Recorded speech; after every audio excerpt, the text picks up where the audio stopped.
Good evening dear students. आज हम 12th class biology का टॉपिक पढ़ने वाले हैं।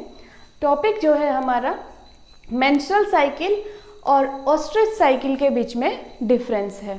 स्टूडेंट्स, ये टॉपिक जो है हमारे फर्स्ट चैप्टर से है जिसका नाम है reproduction in organism. Menstrual cycle को यहाँ हम ऑस्ट्रिच साइकिल के साथ पढ़ रहे हैं। जब बायोलॉजी में थर्ड चैप्टर आएगा, +2 बायोलॉजी में थर्ड चैप्टर आएगा, उसमें भी मेंस्ट्रुअल साइकिल के बारे में दे रखा है। वहाँ पे मेंस्ट्रुअल साइकिल की फुल डिटेल है, यहाँ पे ऑस्ट्रिच साइकिल के साथ सिर्फ इसका क्या है, कंपैरिजन है।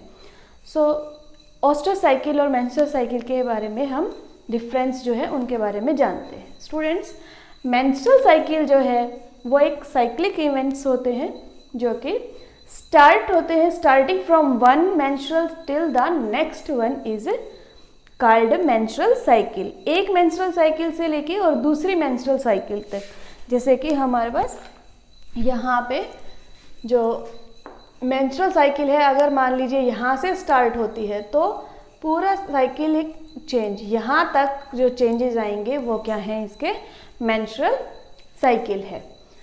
यहाँ ऑस्ट्रिच साइकिल के अंदर इससे थोड़ा सा डिफरेंस है।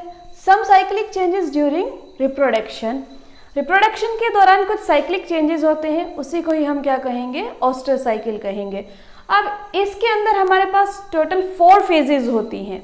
एक एस्ट्रस, उसके बाद मेटास्ट्रस, उसके बाद डाइएस्ट्रस और उसके बाद प्रोएस्ट्रस। इसका मतलब क्या है, एस्ट्रस जब फेज आएगी इसके अंदर तो उस समय पे ओवुलेशन इसके अंदर होगा। इसी तरह से जो मेंस्ट्रुअल साइकिल है उसके अंदर जब मेंसेस होंगे उस समय ओवुलेशन नहीं होगा, लेकिन इसके अंदर एस्ट्रस साइकिल जब होगी, एस्ट्रस फेज जब होगी उस समय पे इसके अंदर ओवुलेशन होगा।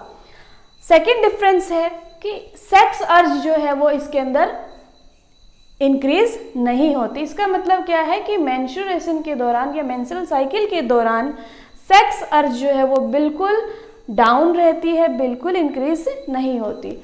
लेकिन इसके अंदर ऑस्ट्रिच साइकिल के अंदर सेक्स अर्ज जो है वो इंक्रीज होती है और हम ये कह सकते हैं कि वो पीक पे रहती है, और इसलिए इसी एस्ट्रस पीरियड को हीट पीरियड भी कहा जाता है।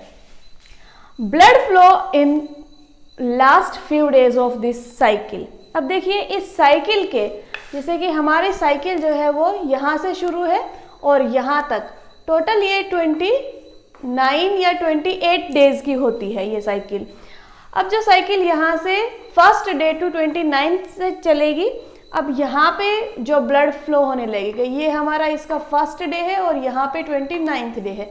सो हमारा जो मेंस्ट्रुअल साइकिल के अंदर ब्लड की फ्लोइंग है वो 29th डे से स्टार्ट होगी और फिर नेक्स्ट साइकिल के 3 to 5 डेज तक वो जो ब्लड की फ्लो है वो चलेगी।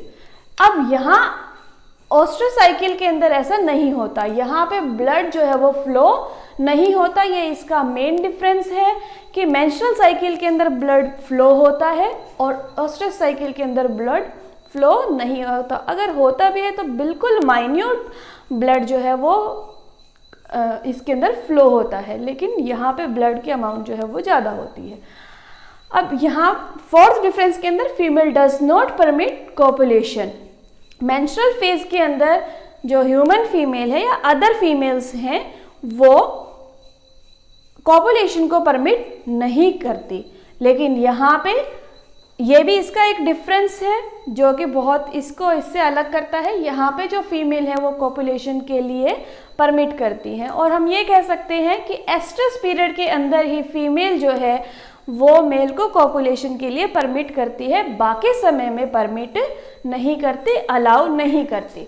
अब यहाँ पे जो एंडोमेट्रियम है, जो हमारे यूट्रस के इंटरनल लाइनिंग है, वो एंडोमेट्रियम जो है वो पास्ड आउट हो जाती है, ब्रेक हो जाती है, जिसके अंदर ब्लड और ब्लड कैपिलरीज और यूट्राइन टिश्यू जो हैं इसके साथ बाहर आ जाते हैं। इसके साथ साथ अनफर्टिलाइज्ड एग जो है वो भी इसके अंदर क्या आ जाता है, बाहर आता है।